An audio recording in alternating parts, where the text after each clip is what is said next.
Hello everyone, welcome back to another video here on Play on GAA. My name is Seamus Brady. I have Luke Peyton here with me as always, and we are also joined by well-known journalist Shane Stapleton. Shane, how's it going?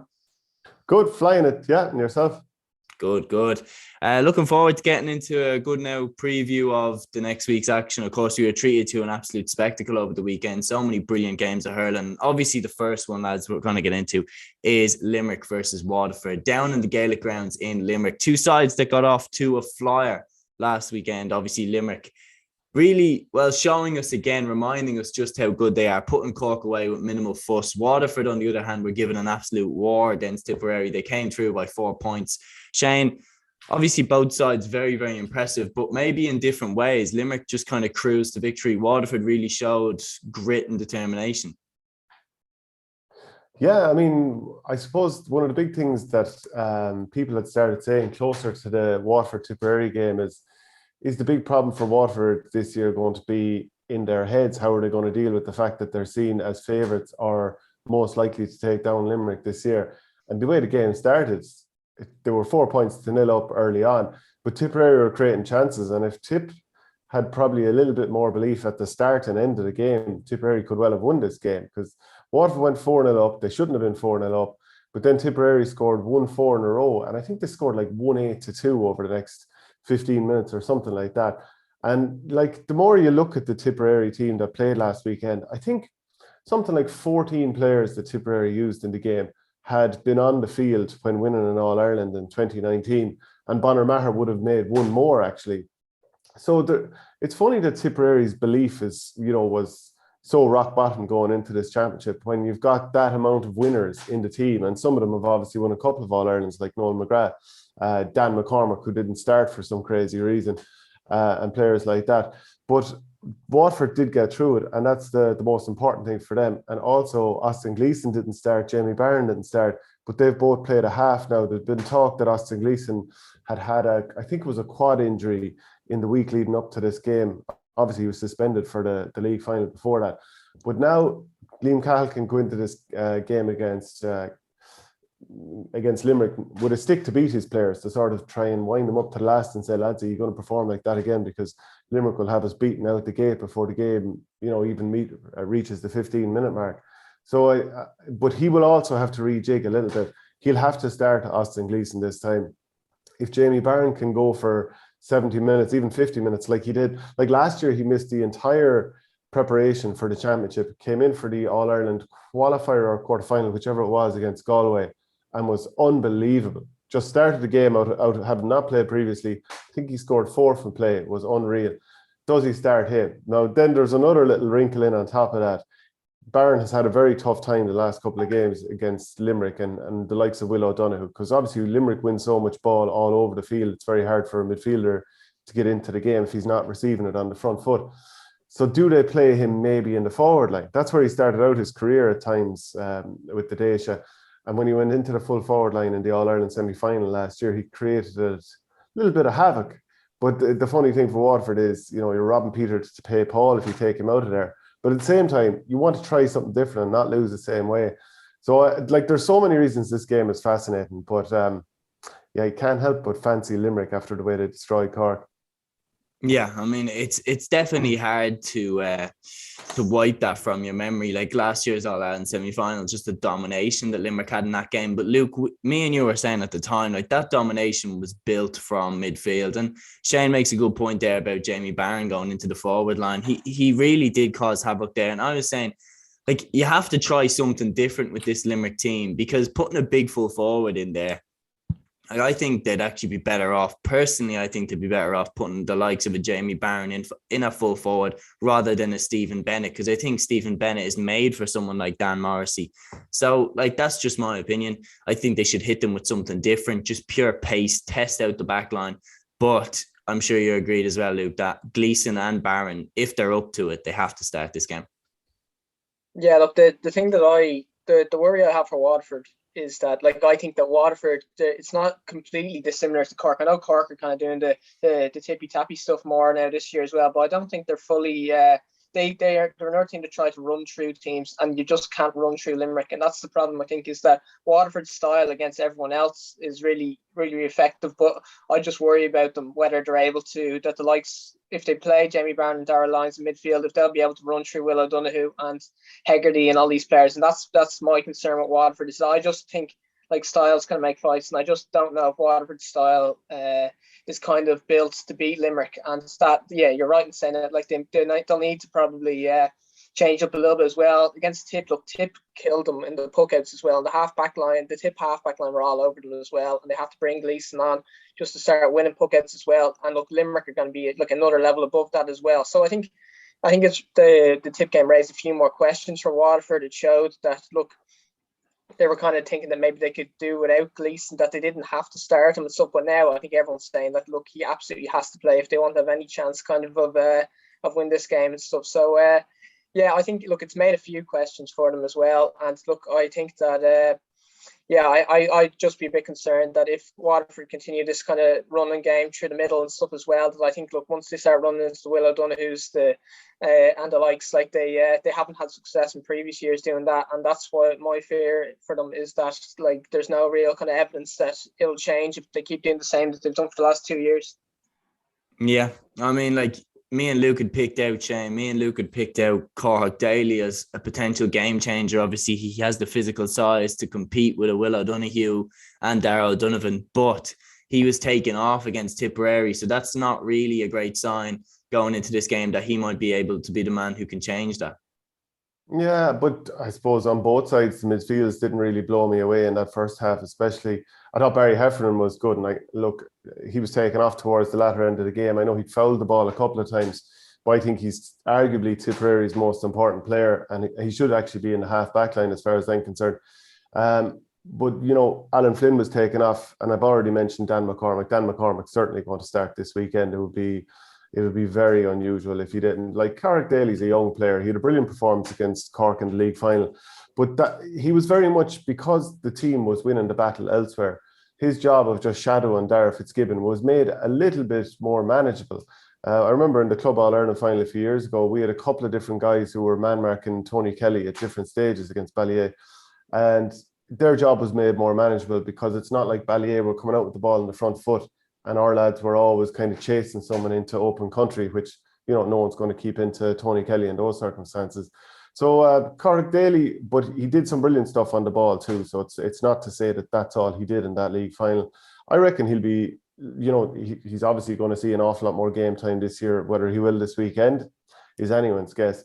But another point I wanted to touch on was, you talked about the long puck outs there, and, you know, it's a very strong point. If you can't win your own puck out, it's the same in rugby. Like with the scrum, you have to win the right to go wide, you have to win the battle up front so that you can do stuff with the fancier players. And I was doing the stats there last night.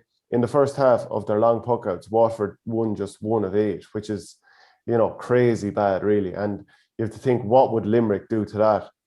Because Limerick are obviously a lot further along than Tipperary are at this moment in time. But what would worry me even more is Waterford's use of the short puck out. Again, this is first half only, because I haven't gotten around to doing the second half just yet. But the amount of times that they went short to someone under 21, and you're going to win all those puck outs. I mean, you're not going to be an intercounty player if you're losing like a free puck that goes 20 yards to you. But the amount of times that they turned around, and Shane McNulty, who did end up with 2 points, but turned and pucked it straight up to a Tipperary player, or hit a 60-40 ball that would favour a Tipperary back, or Conor Prunty getting turned over because he didn't deliver the ball properly. I just look at what Limerick are going to do that. So Sean Flynn, who was a former analyst for Tipperary, he did some great stats about this, and he was talking about Limerick's short puckouts and the amount of short puckouts that resulted in then having possession in the opposition half. I mean, obviously, there's no point in having a short puckout if you're going to do what happened with Sean O'Donoghue, which is, you know, he completed the short puckout, but is it really a positive stat because he was turned over a few seconds later? And I blame, you know, the system or his teammates. I don't blame Sean. He had nowhere to go with the ball.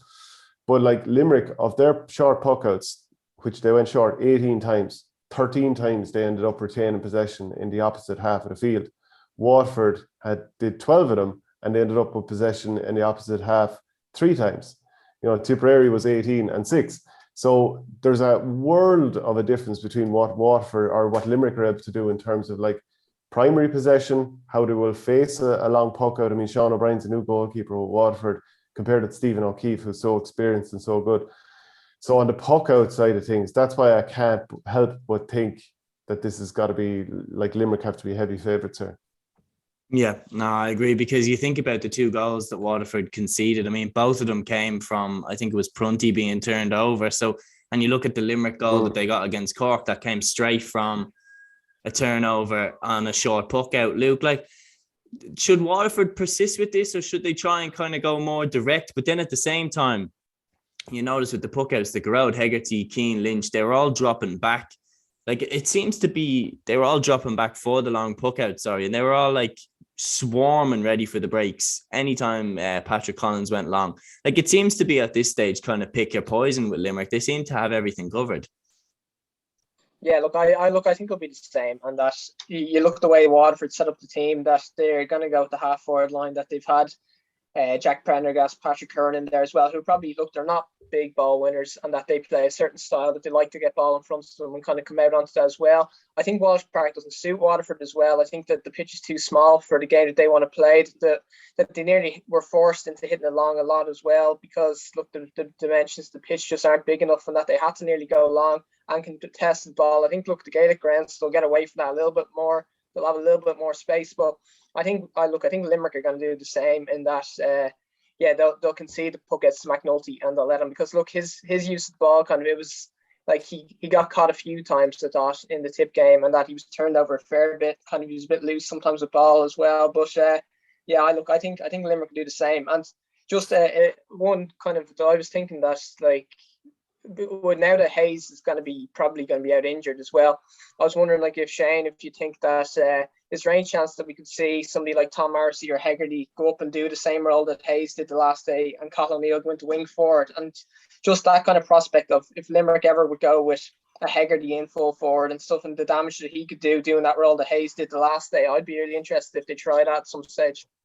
They have tried Tom Morrissey in the full forward line before, and they tried it in the league. I don't know if it necessarily works, but maybe it could. The problem is that Graham Mulcahy's probably struggling a little bit at the moment. It's not really happening for him. He had a very good club campaign with Kilmallock, but a little bit like John McGrath, it's just not quite happening in the county shirt at the moment, although John McGrath has shown a couple of signs recently, scoring 2-3 against Antrim in the final league game.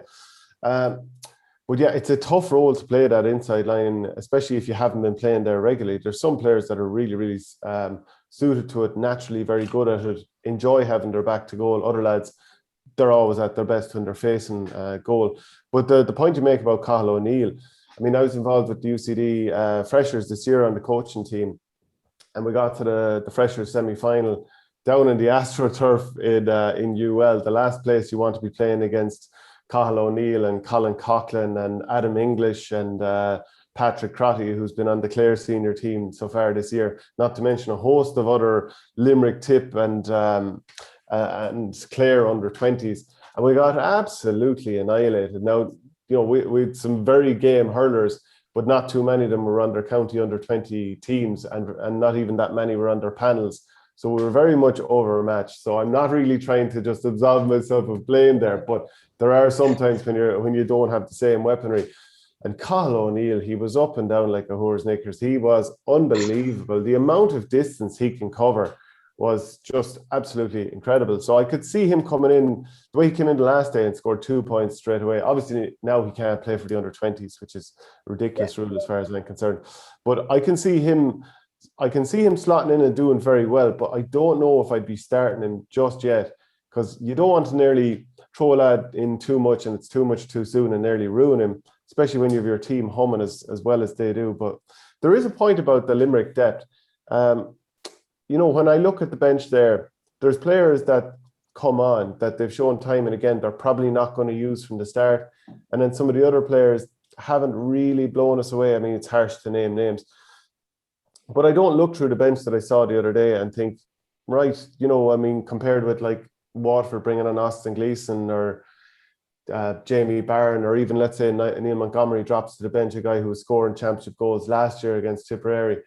I wouldn't be quite as convinced about their backup. So the deeper they dig into the bench, the more frailties that should be exposed, but the machine is so good. Like, they're just so good at winning so much ball around the middle area. Like, look at the athletes they have: Diarmuid Burns, Darragh O'Donovan, William O'Donoghue, Tom Morrissey, Grode Hegarty. You've named, like, Hegarty's performance the other day, I'm sure you agree, was outstanding. But the deeper you do go into their bench, the more opportunities there for Waterford. But like, Waterford's big problem, funnily enough, we're looking at problems at the Limerick full forward line, but the problems that you're going to find in that Waterford side are in their full back line. So that's where it's kind of interesting. There's also an opportunity there.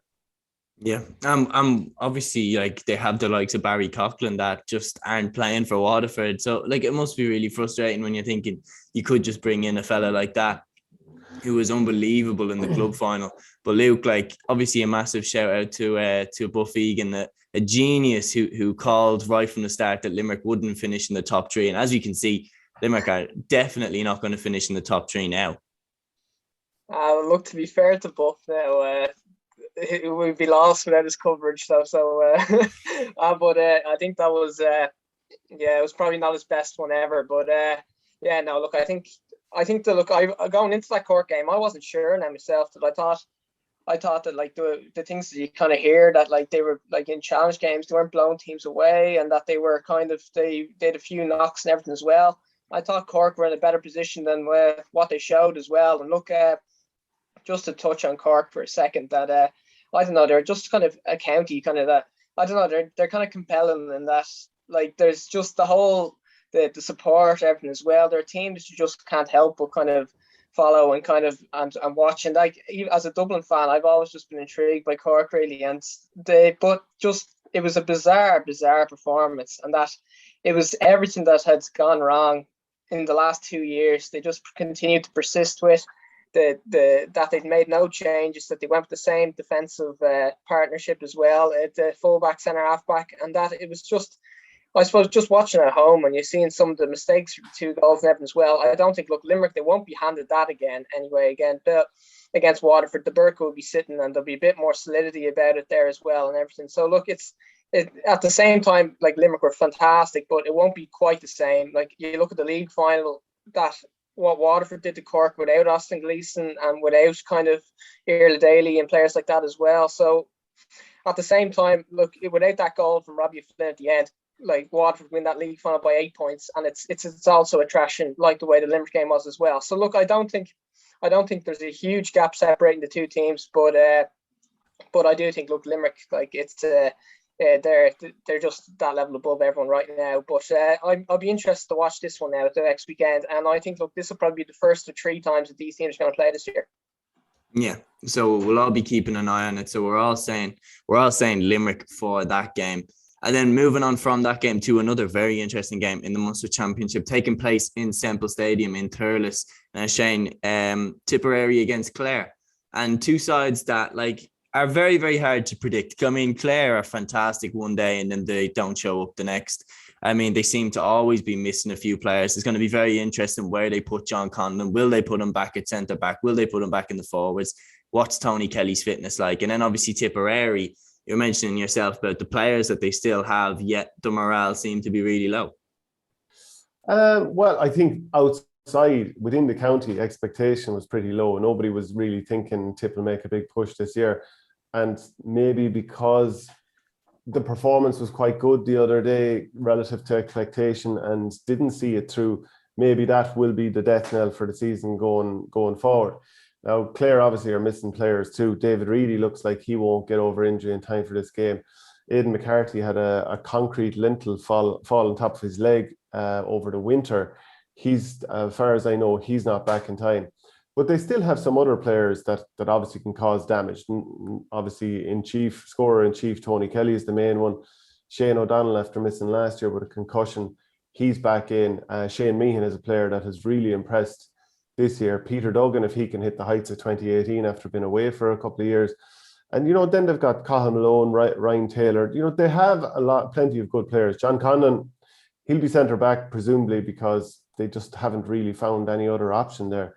They've tried other players in the half back line and in that position, and it hasn't really worked. but he has looked pretty assured. So I'd imagine he'll stay there. And like last year, I'm sure everyone remembers that Tipperary were somewhat fortunate, and by somewhat I mean massively fortunate, that they got a penalty for a tackle that was, pretty close to the Ennis Road from Aidan McCarthy. I'm pretty sure it was on Jake Morris. And then obviously nailed in the penalty. But Tipperary were struggling big time in that game. But I think Tipperary this year, the team has more energy about it. They're not using the ball quite. I mean, it's funny, at the start of the year, the first couple of games, I was at the game against Laois in Port horrendous weather, but Tipperary were trying to work the ball through the lines, get it up the field in a sort of a Limerick-esque, Cork-esque, Waterford-esque type way, and then deliver it when they move up the field. And I saw it there in the Kilkenny game in Thurles. Again, a horrendous game to watch. Nothing to do with the conditions. It was just two teams trying to grapple with the new way of hurling, and both of them looking pretty poor at doing it. And then from then on, for the most part, it seemed like Tipperary have decided we're not really going to try and do that new system just yet. And like for Colin Bonner, he's in his first year. A lot of the big names of old aren't there. Brendan Maher's not there. Paddy Maher's retired. Callanan is injured. Niall O'Mara's taken the year out. Young guns coming through who should probably be in the team this year. Brian O'Mara and Kieran Connolly, they're not there. And then there's obviously the other few issues. But that whole style of trying to work the ball through the hands and get it up through midfield before delivering it, that seems to have disappeared a little bit. I was just looking at the game against Waterford and the amount of times they drove the ball just up the field, high and handsome up the field, as you hear. But it kind of puts an element of lottery in terms of like what hope you have of winning those balls. Like look at Limerick. I was watching the other day from the high stand up at Páirc Uí Chaoimh, and as they walk the ball up the field, they're brilliant at just playing in triangles and just one hand pass to someone else coming off the shoulder, and then all of a sudden they're running towards midfield, which and their half forwards have come out, so it's like 3v3 on the inside line or 2v2, and they can't but hit lovely ball into them. And that's why Limerick are so good, and that's what Waterford faced this weekend. And Tipperary just aren't quite good enough at doing that yet. If you think of some of the balls that were hit into Mark Keogh, and some of the balls he won against the head, and he was brilliant, but sometimes he was like catching a high ball inside the 14 but out towards the sideline. And then he has to try and start from scratch, and how do I work this out? And do I play it out to the 65, or do I do crossfield into a 50-50 ball? Like Tip aren't there yet in terms of the game plan. But what they do have is a huge amount of energy in the team compared to last year. Like, so they have all those players that won the All-Ireland in 2019, but now you've Conor Bowe, who was taken off at half time. I'm not sure if there was an injury, but he's a player I think they just need to leave there and just let him improve all the time. Craig Morgan there brings in more energy. Dylan Quirk brings in more energy. And there's somebody else I wanted to name as well. Obviously, Mark Keogh, Jake Morris, Michael Breen. These lads all have energy. So Tipperary, from being a team that looked a little bit like it was aging last year. And the problem wasn't any single one of those older players. It was that they were playing all of them at the one time. So when Tipperary ran out of gas against Limerick in the Munster final after a half an hour, it's because they had too many of the older players on the field at the same time. And they didn't have a plan B for someone to go down and be injured for a couple of minutes. Just take off the helmet. Like you see Nicky Quaid, how many times does he sort of seem to be checking his, what are they called again? Yeah. Contact lenses. Sorry, I couldn't think of the word. How many times does, like they've conceded 2 scores and all of a sudden his contact lens seems to be allergic to Limerick conceding scores. So Tipperary needed to have the cuteness. But then there was that 16-point turnaround against Limerick. But then Tipperary brought on the young lads. They brought on Mark Keogh. They brought on Paddy Cadell, who is being misused at midfield during the league, and now he's out with the team. He should be in the half back line. I think he'd be brilliant for Tip. But they brought those lads in, and Tipperary steadied down for the last 15 minutes. And that was because they had energy and youth and these fearless lads who will run into Kyle Hayes and bounce off him and stay going. So I think there's a lot of scope for Tipperary to kick on this year. But, Clare are dangerous too. Clare knocked Tipperary out in 2018, let's not forget, and they did it in Thurles. So they've no fear. And also the beautiful thing for Clare this year, the team that aren't being talked about, is 2 of their games in Ennis and 2 of their games in Thurles. They only have 1 proper away game. So the other game obviously is Cork, but because of the Ed Sheeran concert, that's in Thurles. So, I mean, they're in a right little spot here. Yeah, no, they're in a very good position. And interesting enough, you mentioned about the refereeing decision. I think the referee is James Owens. He's been He's in named again, yeah. He's been named to referee this game again. I mean, talk about wanting to stir up some controversy, as if they didn't already know what he did to them last season, because that was one of the most bizarre They did it with decisions. Johnny Murphy the other day. Johnny Murphy sent off Noel McGrath. And more game, yeah. Yeah. Yeah, there But, you go. McGrath must be sick one. Yeah. I don't know what it is. Maybe to get a few headlines, but who knows? Maybe they just completely forgot what the big fuss was. I mean, it was obviously a penalty, so. Yeah, and maybe it was just like if I was being sore about the Tipperary game the other day, like Tipperary had a chance to win that game, and unlike the Limerick Munster final last year, when they started to do that mini collapse at the end of the first half, start of the second half, they didn't just fold up the tents. They actually came back and they got it more or less level, or maybe they did get level towards the end of the game. And obviously Waterford saw it out at that point. Well, Tipper were within a point. They got pretty close, obviously. From Mark Keogh and Jake Morris both had huge chances to level that as well. Yeah. Like you'd have to be fair and say Waterford missed a lot of wides too, which allowed Tipperary back into the game. But they worked their way back in. But if I was being sore, I would say, well, Aaron Gillan wasn't sent off and he should have been in the Munster final last year. You know, Tip can't get a decision. Michael Kiley pulled across Seamus Kennedy's helmet in the first half. He obviously had to go off to split. Can't buy a red card there. I'm not saying he went to do him, but he connected with his head with the hurley and not the ball, so that's a red card. And then also after a few minutes of the game, and there's photos out there which you can look up online, Cathal Barrett has his helmet pulled off by Desi Hutchinson, so that's technically a red card as well. Now, look, Cathal Barrett's no angel leader, but I'm just saying, if I wanted to be a little bit sore about it, decisions in Tipperary not necessarily happening at the moment. Well, look, I thought though as well that the 2 goals probably should have been disallowed though at the weekend. They were throws. The current threw it, and Kiley took about 10 or 11 steps as well for the goal. So look, they were unlucky in that sense. I thought as well. Look, I thought the Kiley. Were we robbed? Are you saying we were robbed? I'm nearly saying that. I think look, the Kiley one is one of those that where referees just play it on for as many steps they want because he's getting a bit of a pull on him a little bit, and then they'll just play it on there. But the current one was a clear throw, and that like it's when somebody's throwing the ball with their hand up that high up in the air and everything as well. There's no way it can be a hand pass. So that one is just that when there's a goal straight away, that he knows that the controversy that's going to come if for blowing for a free out when the ball hits the net that he can't do it. I'd say so. Look, I think they were unlucky in that sense, and I think the red card at half time as well kind of that didn't help too. So, but look, I think I'd be very positive about Tip in that I thought that like you look at Craig Morgan and Quigley in the fullback line. I think it's the big plus for me was that I think a lot of people were saying that a lot of the coverage was that it was too much of a risk to have 2 newcomers in the fullback line. And the way they both equipped themselves against like a Waterford full forward line that's like considered one of the best in the country as well at the moment, I think that's a huge plus. And that they know now against Clare, they can probably just put Cathal Barrett on Tony Kelly maybe, and then they can leave Craig Morgan on me, and then they've Quigley in there, whoever goes in, if Shanahan plays or if Ryan Taylor stays in there as well. So look, I think that's a big plus. I think as well, it's a really interesting one about the way the Tip, like they didn't fully commit to working out your back. I think they have the pieces that if they keep Quirk in wing back, he brings that kind of composure and he's able to pick that pass. So I think they're slowly moving towards that. They still have some of the older players that have like naturally the last 5 or 6 years preferred the route one ball, but they're kind of mixing up a bit more. And I thought they were when the whistle went at the end, I thought Tip were desperately unlucky not to get anything out of that. And look, I think Barron just Waterford took their chances in the last 2 or 3 minutes, and Tip hit a few poor enough wides. Look, I thought Tip done enough to get a draw out of it. So look, I'd be very positive going into the Clare game, and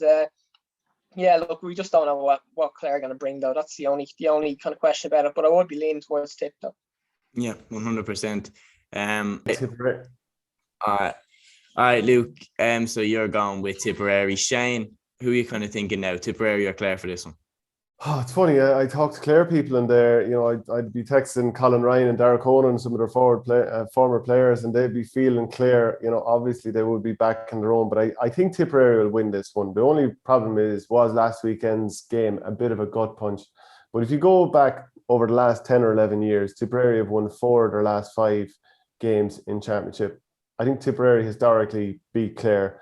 And I think people probably underrate a little bit the firepower in this Tip team. Mark Yo's a player I've wanted to see in there for a couple of years. He's getting his chance. Jake Morris is one of the best players around in the forward line, even though maybe he doesn't quite get that credit yet. I think Tipperary will see this out, but I do think it'll be a poke of a ball in it. And stopping Tony Kelly, if Tipperary can stop Tony Kelly, I just don't think there are enough other weapons there. Yeah, no, it's definitely a good point. I think, I'm probably going to go for, I don't know, because you see Clare, like, they're just so unpredictable. Like, one day they're unbelievable. Then the next day, like last year's championship, they beat Waterford in the first game, like, and then like they just didn't really go on to do much. Like, I know they came close to beating Cork in the qualifiers, like that Patrick Collins save that sent Cork through to the next round. But I don't know with Clare. I think I'll probably go with Tipperary just because Tip showed something. Noel McGrath's form looked brilliant. Obviously, you can never write off a team that has a hurler with the capabilities of Jason Ford. But yeah, so I think I'll probably just about go with Tip on this one. All right, so now that we have covered the Munster Championship, we're going to move on to the Leinster Hurling Championship for 2022, round 2. I mean, some interesting results in the first round. Obviously, the first game that we're going to look at is the game that really could be the hardest to call out of the 3 fixtures on the weekend. No disrespect to Laois or Westmeath, but I mean, I predict that Kilkenny will beat Laois, especially in Kilkenny. And Galway with Westmeath travelling to Galway, I can't see any other result than a Galway victory. But Wexford and Dublin is definitely very, very hard to call. And Shane, coming to you for this first. Dublin, not that impressive against Laois. I mean, like, Enda Rowland had that free at the end that could have actually won the game for Laois. Dublin win by 2 points. Wexford, on the other hand, were 6 points down against Galway, and then they managed to fight back and get the draw. But obviously there was the whole incident with the Conor Cooney free, and he only took 11 seconds to take the free, and the ref turned him over, and then it resulted in a leach-in point. But Wexford got the draw there. Which of the sides do you think is kind of coming into this game in better morale, and in a better place? I would, even though Dublin were the ones that are on 2 points now, I'd say Wexford probably, because they were poor for long spells. Galway should have put them away, and by a nice bit. They had the game completely bent to their will, but they just couldn't see it out. And I know there was that Cooney free later on from Conor Cooney, but then even a few minutes before that, Joseph Cooney, he was running through and he had a chance to just draw Matt O'Hanlon past the ball to Conor Cooney, who had a one-on-one shot from close range to score a goal, which would have completely decided the game. Instead of Joseph Cooney blasted the ball, Matt O'Hanlon got his body in the way and it went out for a 65. And that's the sort of stuff that costs you in games. Like Shane Barrett going for the top corner and giving Nicky Quaid a chance to pull off that unbelievable save, compared with Aaron Gallan, who had a history of going high with his goal shots and not scoring them, instead putting his one into the ground to ensure that Patrick Collins hadn't the chance. So, I mean, that cost Galway. Galway traditionally do pretty well against Wexford in recent times, and they'd be frustrated they didn't put that away. Now, Dublin were very, do you know what? It was more the decision making and more the problem was they were creating chances throughout the game. I was in Parnell Park for this, and I was pulling my hair out because the amount of times that the wrong players ended up shooting, that was really frustrating. They had too many backs who were on the end of these moves taking shots that I wouldn't want them taken from 14 yards out, never mind from 65 yards out. They're just not shooters. And they couldn't get the ball into the hands of Fergal Whiteley enough. Now, he ended up with 3, Ronan Hayes enough, Eamon Dillon enough. Like, these are the lads who you want actually shooting. And very rarely they shoot. Too often it was Paddy Smith who was being dragged up the field. He was told to man mark Paddy Purcell, and he was dragged up the field, and he's not really a shooter. Then they made a switch and put Donnacha Ryan, who was making his championship debut, on Paddy Smith, and he was up inside the 14 taking on a goal chance later on, a tame shot he put in against Enda Rowland. So there was the problem. Too many of the, without Liam Rush back, he was on the bench, but he hasn't played at all this year. They just had too many players who weren't comfortable shooting, and that is probably something that's ultimately going to catch up with Dublin over the course of the year. Just not enough scoring threats. But in the second half, they were pretty good. Donald Burke stepped up and did some nice things. He got, I think it was 5 from play, something like that. He was quite good. Fergal Whiteley scored 3. Rian McBride not being there. When I talk about shooters, he was suspended because of Keane Lynch throwing another human being into space, jumping down of a player. Yeah. Oh no, that was. We talked about the Keane Lynch throw. That was Keane Lynch-esque. It was very much so, and like you'd probably assume that Wexford would probably have a good enough record against Dublin, but Dublin have only lost one of their last 6 championship meetings to Wexford, and that was in 2018 by 2 points, which was the second to last meeting that they've had. They drew when they met in the round robin in 2019, but Dublin have a pretty good record against them. So they'll come into this game knowing that they'll have to play an awful lot better than they did the other day. This is probably going to be a case of, if Liam Rush is going to be used this season, he'll probably be used in this game. And this is the real interesting thing for managers at the moment.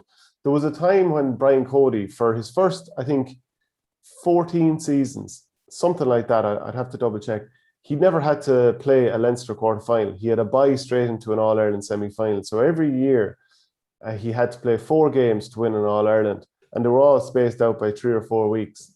He had a really deep panel with all, some of the greatest players of all time. So if he was missing someone, he could rest them because they knew they were going to batter Offaly or Wexford in the pre-Galway Leinster days. Now you have 6 games in 7 weeks. That's before you reach the All-Ireland knockout stages. So Lee Chin, will he be gambled with this weekend? Galway or Wexford had to bring him on the other day, and it worked out brilliantly. But will it again now within the space of a week? Like last year, Dublin were missing 4 players with COVID for the Leinster final, and they felt like they had to gamble on starting Owen O'Donnell, who had a hamstring injury. He was gone after 4 minutes and he missed the qualifiers. Like, this is the really tough thing that for managers just now. It's a hard spot, but I'm leaning a little bit towards Dublin. I don't think they'll be quite as bad as that again. I think their shooting will improve a little bit. But Wexford, just the way they played against Waterford in that league semi-final makes me doubt everything I saw from them in the league. And some of their key men, Kevin Foley's a brilliant player, but hasn't really stood out this year. I think Dublin have players that mightn't be able to shut down Rory O'Connor, but will be able to do relatively okay against him. And I also think that Owen O'Donnell is going to do a good job on Conor MacDonald, who obviously was really excellent the other day. So actually, the more I talk about it, the more I'm actually starting to really build up how much I want to see this. Yeah, I think that it's really teed up to be one of the games of the weekend. I think it's so tight between these two teams. And obviously you mentioned that they drew in 2019. That's actually how I think this game is going to go. I can see it being frustrating for both counties. I can see it being a draw. I can see Dublin having a bit of a bounce after, their poor performance against Laois. I can see Wexford kind of stuttering for phases, maybe not starting Laois in because I think they should. Like, I'm actually kind of leaning towards a draw on this one. Luke, how do you see it?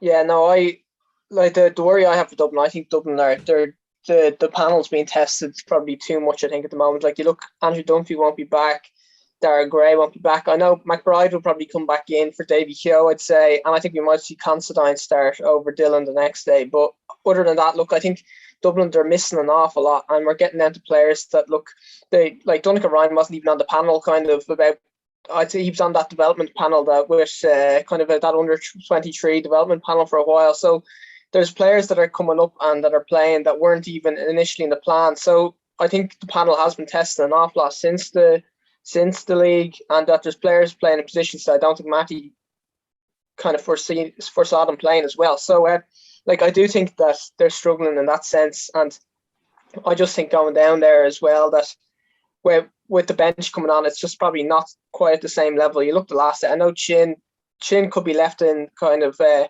same role. I think that they'll do the same thing, that they'll bring him on with about 20 minutes to go. You look at Cathal Dunbar's impact as well the last day as well. I think Wexford have more like that as well, but they will need to change it up though. Like as Shane said, like Owen O'Donnell and Conor MacDonald is a pretty good match, I think, for Conor MacDonald. In the last day, Wexford, they kind of abandoned everything that worked in the league, I thought, where Rory O'Connor was able to stay inside and they're playing diagonal ball into him. And they instead, look, the last day, they brought him out nearly at midfield at times and they just lumped high ball in on MacDonald. So, look, I think if Darragh Egan kind of fixes that himself, makes a few tweaks himself, which I think he will, I think the way they finish the game, they'll play that way. They'll keep O'Connor inside as well. I think they'll make tweaks tonight. Look, I think they're going to win by about 3 or 4. Right, so we've won Wexford, one for Dublin, Shane, and then a draw. So as on the fence as you could possibly get about this game. But so moving on to the other two games, Kilkenny, Laois and Galway, Westmeath. I think it's safe to assume that they're going to end in Kilkenny and Galway victories. But Shane, what did you make of Kilkenny and Galway start? Obviously, Kilkenny were, Westmeath were with them for long stages. And then after the red card to Cormac Boyle, Westmeath kind of folded and Kilkenny got the 4 quick goals. Billy Ryan's goal, the pick of the bunch, in my opinion. Galway, on the other hand, obviously we talked about how they let a 6-point lead go against Wexford. But going into this weekend, they'll both probably pick up victories. How do you see them this season? Well, I think Kilkenny this year, they're going to be competitive as they always are. When I saw them I mentioned this already, against Tipperary and Thurles, I thought, some of these players that they're bringing through, not exactly near the level of their old, I suppose the old team that was so dominant. They were really physical, but they were also really nice, crisp hurlers. And I kind of doubted the quality of the sticksmanship of some of the lads coming through for Kilkenny. And I do think ultimately when they play against the very best teams later on in the year, that will come against them. It's a lot to ask TJ Reid to carry this team, and the forward line, 34 going on 35. And again, it's down to that whole thing of 6 games in 7 weeks, which, maybe they'll win enough games early on because they start off with Westmeath and then Laois, and they only realistically need one more result to make sure that they get through to the latter stages of the All-Ireland. Obviously, they'd like a Leinster 3 in a row as well. But maybe towards the end of Leinster, if they've enough done, they can start resting players like him. But look, I think we all know that Kilkenny are going to win this game this weekend. Laois had a great chance to shock Dublin the other day. Chris Crummy saved that late end rolling free. But the injuries that they have at this point, they're probably going to be competitive for a while, but get hammered for a finish here because Picky Maher's not there, Willie Dunphy's not there, Diarmuid Conway's a broken wrist, Podge Delaney came off with a shoulder injury against Dublin, Ross King had a hamstring injury, and I'm naming an awful lot of their key players there. So Laois are, funnily enough, the last time they met in the championship was Brian Cody's first championship game in charge of Kilkenny. So it's that long, 1999, since they last met in the Leinster Championship. And DJ Carey scored 2-3 that day. But it's just very hard to imagine anything other than a handy Kilkenny win here. Galway, they haven't met Westmeath for 6 years, I think, something like that. And only for injury, you'd see 2 brothers potentially playing against each other in this game, Davy Glennon and Ronan Glennon. But it looks like Davy Glennon is out. And I was chatting to Nicky Brennan, the former Kilkenny player, manager and GAA president, about this. And we were talking about when did we last have brothers playing against each other in the championship. And the one I could come up with was Eamon Ned Ray of Limerick. He was marked by his brother Jerry, who was playing for London when Limerick met London in the All-Ireland semi-final of 1973. So bringing up a little stat like that is my way of trying to make Galway versus Westmeath somewhat interesting, because realistically it should be a comfortable win for the tribe. Yeah, 100%. But Westmeath had some great performances against Kilkenny. Obviously, Killian Doyle is, one of the best hurlers that they produced over the last 10 years. Then you've got his brother Tommy, who's a fantastic defender. You've got obviously Niall O'Brien there as well. But yeah, I just think coming into this game, I just think they're way out of their depth. And then having seen, really, Luke, come to you for this first, having seen the first round of the Leinster Championship, obviously we predict that one of the winners is going to come from the Big Four. But which team would you be kind of leaning towards after round 1 and having seen the league and everything before? Who's your pick? Yeah, but just to touch on straight away, I completely agree that, look, I think Kilkenny will beat Laois kind of handy enough. I think that they'll do the same, where they might leave TJ in reserve, I think, for a while and give him another week to get ready as well. I don't think Galway are going to beat Westmeath by as comfortably as many people think. I think that Galway, without Conor Whelan now, who goes into corner forwards, an interesting one. Do they go with Gavin Lee in there at 18? That he came on, he was the first sub on the last day, but I think it's too early for him as well. They could end up moving Nyland into the corner, but I think they have a real problem in half forward Galway, and I just don't think the balance forward line is right at all, really, for them at the moment, and that's kind of why I wouldn't have them as one of my favourites. I don't think for Leinster. I think when it comes down to it, that look, I think Kilkenny are a level above kind of the other teams in Leinster at the moment, and look, I think when Wexford improve and they get Shin back to full fitness as well, I'd have them over Galway too. So I'd be going kind of Kilkenny as my clear favourites at the moment, and then I'd be going Galway next. Wexford next, then Galway, then Dublin. Yeah, I'd be the same. I'd be going Kilkenny, Wexford, Galway, Dublin. Shane, what would you make of it? I probably if Dublin need to get the likes, like you mentioned, Andrew Dunphy not being there. They'd like to have him available again. They'd like to have Liam Rush available, Darragh Gray. And obviously Rian McBride will be back from suspension. If Dublin get everyone on the pitch, I think they're one of these funny teams who tend to play at the level of their opposition. As in, when they play a team like Laois or a team that, ostensibly they're a nice bit better than, they tend to only beat them by a small enough margin. There was, the exception last year, I suppose, the Antrim game, they hockeyed them pretty good. But generally then they play against a Galway like they did last year, and they beat them, I think it was 119 to 114 or 15. They bring those teams into a dogfight and they generally do quite good against them. They lost to Kilkenny by 6 points in the Leinster final last year, but they were down those 4 players, lost their full back after 4 minutes. And Kilkenny's bench, I think what they did that day was scored 3 points and won a penalty. So that was worth 6 points, which is what the game was decided by. So when I think when Dublin play Wexford, Galway and Kilkenny, I think there's going to be a puck of a ball in all those games. There's a bit of a psychological issue with Kilkenny, who they tend to lose to. But I have Kilkenny as favourites, but I think Kilkenny would be beaten in the championship by most of the Munster teams. So I think all of the Leinster teams are down a little bit. So I put Kilkenny number 1, and after that, I think you could throw a blanket over the other 3. To be honest, I don't think there's that much between any of the 4. And then after that, I would fancy Laois to stay up and Westmeath possibly to go to finish maybe last. Actually, a point that you made there, Luke, about the Galway team and the balance and Conor Whelan being out. Evan Nyland wasn't great the last day, no point in saying otherwise. But maybe he could go into the corner, like you're saying. You put Joseph Cooney wing forward. You put Johnny Cohn midfield if you want, Davy Burke midfield, or you could put Kevin Cooney into the forward line. You mentioned Gavin Lee there, and just to go back to the UCD freshers, his brother David was on the team, and he's a great little talent. Gavin is considered at the moment to be a little bit ahead, but in the years to come, I'd be interested to see where David goes, because he's a good left-hander, good hand on him, just a good striker, has pace, will run straight down the middle. I'm interested to see if he ends up in the county scene in time. But I think Galway do have options. They do have some holes in that team. There's a couple of players who haven't quite settled in just yet, a few more that maybe are the wrong side of their peak. But I actually really do struggle to pick who I think will win Leinster, but it's from those 4 teams anyway.